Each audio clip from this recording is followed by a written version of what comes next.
नमस्कार दोस्तों, मैं पुष्पा लोकगीत, मैं फैजाबादी भौजी के चैनल पर सभी का स्वागत है। और भैया आई यहाँ है तनी दूर, हम सही बगियम वीडियो बनावे आए ही भैया हरे सभी सपोर्ट करब, लाइक शेयर सब्सक्राइब करत जाइए। और आवे आज एक नाच गीत दोनों बहन मिलके सुनावे चलते ही, कैसा लगे हैं कमेंट में ज़रूर बताई हैं।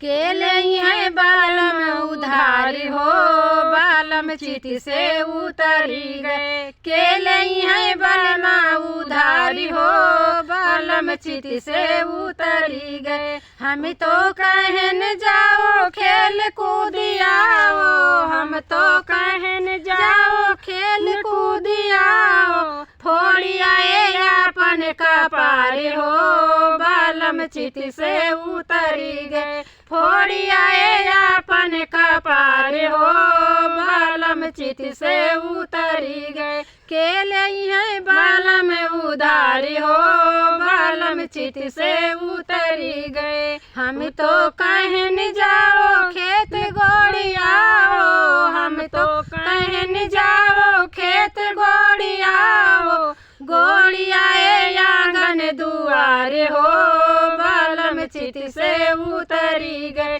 गोड़ियाए आंगन दुआरे हो, बालम चिति से उतरी गए। के लई है बालम उधारी हो, बालम चिति से उतरी गए। हम तो कहन जाओ पढ़ी लिखी आओ, हम तो कहन जाओ पढ़े लिखी आओ। फाड़ी आए कापी किताब हो, बालम चिति से उतरी गए। फाड़ी आए कापी किताब हो, बालम चिति से उतरी गए। के लई है बालम उधारी हो, बालम चिति से उतरी गए। के लई है बालम उधारी हो, बालम चिति से उतरी गए।